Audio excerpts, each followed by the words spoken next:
केकड़ी के खारी नदी क्षेत्र में लीज धारक की ओर से बजरी खनन के दौरान एनजीटी के नियमों की खुलेआम अनदेखी की जा रही है।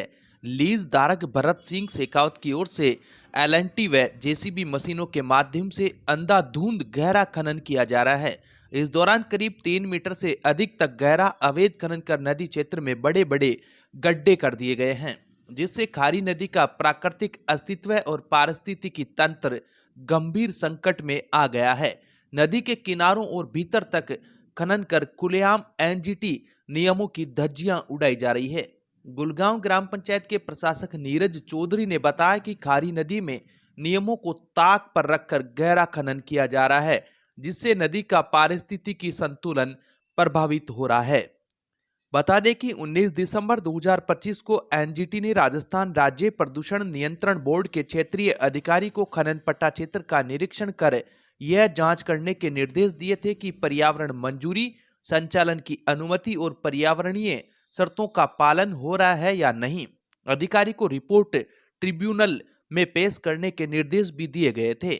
सुनवाई के दौरान खननकर्ता की ओर से खारी नदी के प्रवाह में बनाई गई रुकावट हटाने की रिपोर्ट प्रस्तुत की गई थी और ट्रिब्यूनल को भरोसा दिलाया गया था कि आगे खनन कार्य सभी पर्यावरणीय नियमों व शर्तों के अनुरूप किया जाएगा। इसके बावजूद 1 माह भी नहीं बीता और फिर से नियमों को ताक पर रखकर लीज धारक की ओर से खनन शुरू कर दिया गया है।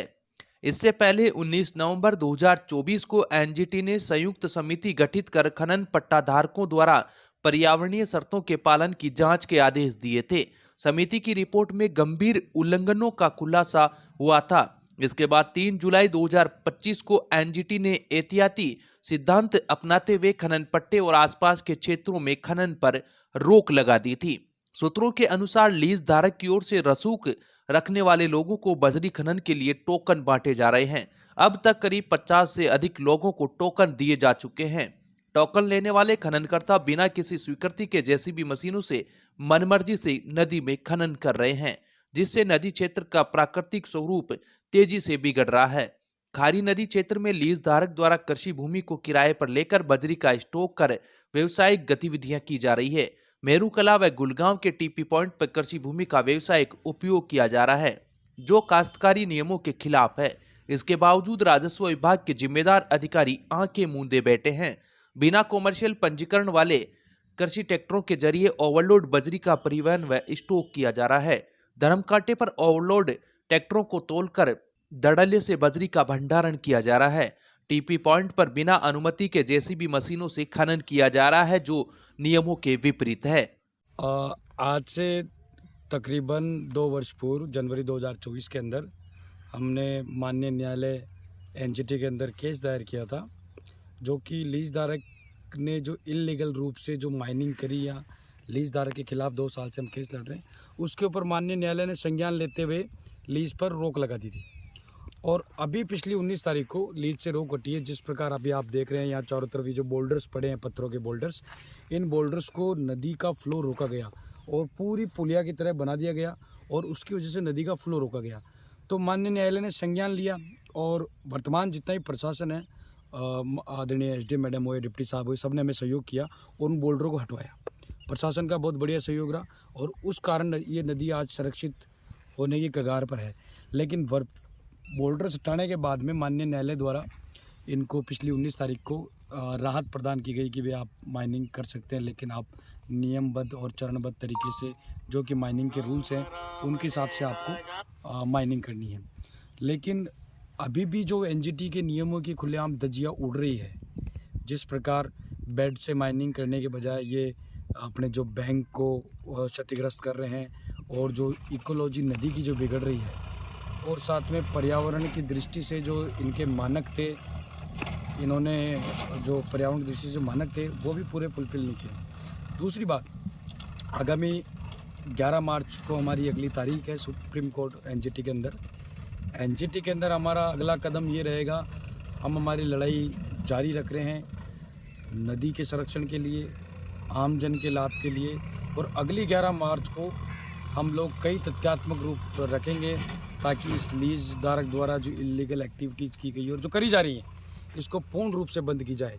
जैसे अब माना कि अब इन्होंने प्रशासन ने उस समय पूरा ब्यौरा नहीं दिया केस के अंदर इसका जब पीरियड था, जब ये पत्थर डाले गए, तब लीज धारक स्वयं दोषी था। जब लीज धारक की कस्टडी के अंदर लीज थी तो देख रेख और वो जो उसका देख रेख थी, सब कुछ लीज धारक के दायरे में थी।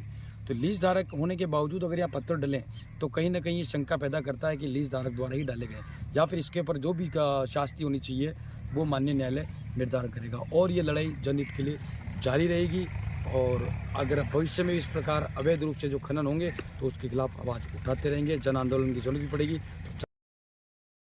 केकड़ी में खुल गया है दांतों का अस्पताल। हमारे यहाँ पर दांतों से संबंधित सभी बीमारियों का इलाज आधुनिक मशीनों द्वारा किया जाता है। डॉक्टर महेंद्र सिंह। दांतों का अस्पताल का पता है शिव मंदिर के सामने, फ्रूट गोदाम के पास, पीर बाबा चौराहा, Ajmer road, Kekri. Mobile number है 6376380841 9950005116। केकड़ी क्षेत्र में कृषि उपज मंडी द्वारा बनाए जा रहे तथाकथित किसान पथ अब गुणवत्ता नहीं बल्कि भ्रष्टाचार और लापरवाही की पहचान बनते जा रहे हैं। करोड़ों रुपए की लागत से बनी ये सड़कें गारंटी अवधि शुरू होने से पहले ही उखड़ने लगी है, जिससे निर्माण की गुणवत्ता पर गंभीर सवाल खड़े हो गए हैं। कृषि उपज मंडी की ओर से लसाड़िया से एकलसिंगा तक करीब 2.70 किलोमीटर सड़क 82 लाख रुपए की लागत से, शेषपुरा से देवखेड़ा के बीच 3 किलोमीटर सड़क 90 लाख रुपए की लागत से तथा कुमाऊतों का नया गांव से सूरी माता तक 3 किलोमीटर सड़क 87 लाख रुपए की लागत से बनाई गई। कुल मिलाकर करीब 2 करोड़ 67 लाख रुपए की इन तीनों सड़कों का निर्माण किसानों द्वारा मंडी में चुकाए गए टैक्स के पैसे से किया गया है। हैरानी की बात यह है कि यही सड़कें आजकल घटिया निर्माण के कारण सुर्खियों में है। ग्रामीणों ने निर्माण के दौरान ही इन सड़कों में इस्तेमाल की जा रही सामग्री को घटिया बताते हुए जिम्मेदार अधिकारियों को शिकायतें दी। ग्रामीणों का कहना है कि सड़क निर्माण में गुणवत्ता का कोई ध्यान नहीं रखा गया, बावजूद इसके न तो निर्माण कार्य रोका गया और न ही ठेकेदार के खिलाफ कोई ठोस कार्रवाई हुई। ग्रामीणों में इस बात को लेकर खासा रोष है कि गुणवत्ता की जांच के लिए आने वाले जिम्मेदार अधिकारी भी ठेकेदार की ही कार में बैठकर मौके पर पहुंचे। इससे साफ झलकता है कि ठेकेदार पर जिम्मेदारों का किस हद तक आशीर्वाद बना हुआ है। ठेकेदार लगातार यह दावा करता रहा कि निर्माण कार्य नियमों के अनुरूप है और इन सड़कों की गारंटी 5 साल की है, लेकिन जमीनी हकीकत यह है कि सड़कें बनने के कुछ ही दिनों में उखड़ने लगी है। ग्रामीणों का आरोप है कि जानवरों के खुर और पैदल चलने मात्र से ही कंक्रीट टूट रही है। ऐसे में सवाल उठता है कि जो सड़कें 5 दिन भी नहीं टिक पा रही, वे 5 साल कैसे चलेगी। ग्रामीणों के आक्रोश, शिकायतों और मीडिया में मामला उठने के बावजूद न तो ठेकेदार पर कार्रवाई हुई और न ही जिम्मेदार अधिकारियों ने कोई सख्त कदम उठाया। उल्टा घटिया निर्माण सामग्री को क्लीन चिट दे दी गई। स्थानीय लोगों का कहना है कि अधिकारियों की लापरवाही के कारण भ्रष्टाचार से सड़कें बनेगी और जिम्मेदार ठेकेदारों को यूं ही संरक्षण मिलता रहेगा।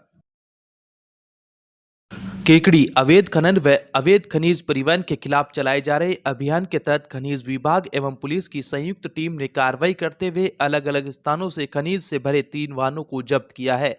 यह कार्रवाई अधीक्षण खनिज अभियंता अजमेर जे.के. गुरुबख्शानी के निर्देशन एवं सहायक खनिज अभियंता मनोज कुमार तंवर के मार्गदर्शन में की गई। कार्रवाई के दौरान माइनिंग फोरमैन कौशल शर्मा एवं केकड़ी थानाधिकारी मय जाप्ता द्वारा केकड़ी शहर के पास अवैध रूप से खनिज चिनाई पत्थर का परिवहन करते हुए एक ट्रैक्टर ट्रॉली को जब्त किया गया। जब्त वाहन को केकड़ी सदर थाना की सुपुर्दगी में दिया गया है। इसी क्रम में माइनिंग फोरमैन कौशल शर्मा द्वारा बोराड़ा के पास अवैध रूप से परिवहन किए जा रहे एक ट्रेलर ग्रेनाइट एवं एक ट्रैक्टर ट्रॉली खनिज बजरी को भी जब्त किया गया है। दोनों वाहनों को बोराड़ा थाना की सुपुर्दगी में सौंपा गया है। खनिज विभाग के अधिकारियों ने बताया कि अवैध खनन एवं अवैध परिवहन के खिलाफ आगे भी इसी तरह सख्त कार्रवाई जारी रहेगी।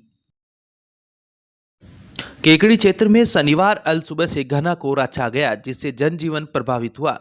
बीते 2 दिनों से जारी शीतलहर के बाद कोहरे और तापमान में गिरावट दर्ज की गई।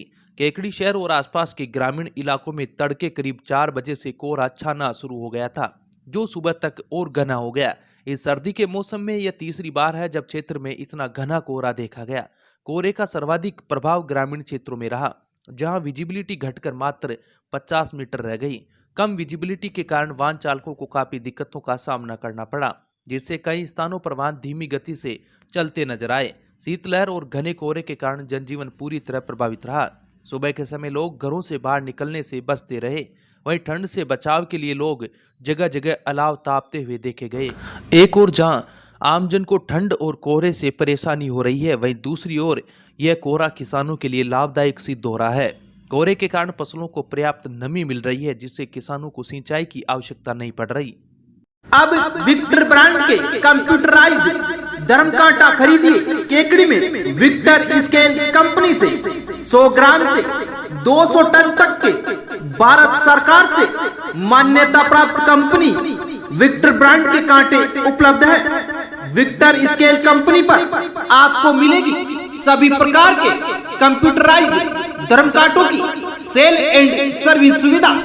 विक्टर स्केल कंपनी पर Rajasthan online mining TP Revanna software भी उपलब्ध। तो देर किस बात की, धर्म कांटे खरीदने के लिए आज ही संपर्क करें। मिलने का पता Mewada complex, Gopal petrol pump के सामने, कोटा रोड, केकड़ी। मोबाइल केकड़ी पुरानी केकड़ी स्थित माल्यान संस्था भवन में शनिवार को माली समाज की ओर से माता सावित्रीबाई फुले की 195वीं जन्म जयंती श्रद्धा एवं सम्मान के साथ मनाई गई।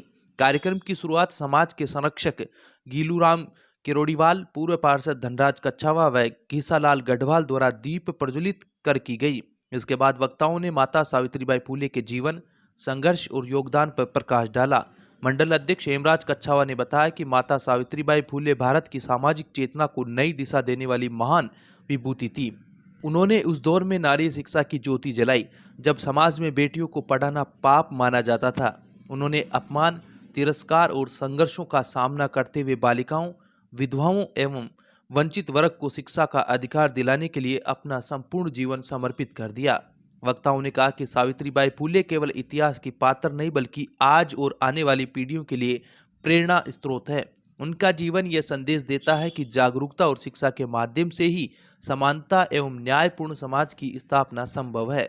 इस अवसर पर ब्रिजनारायण बीदा, कैलाश चंद, राजेंद्र माड़ी, बाबूलाल सुईवाल, अशोक भाभीवाल, राम अवतार माड़ी, भंवरलाल अजमेरा, कैलाश चंद अजमेरा, लक्ष्मी नारायण बीदा, दीपू कच्छावा, रतन लाल, रामदेव सहित समाज के कई लोग मौजूद रहे।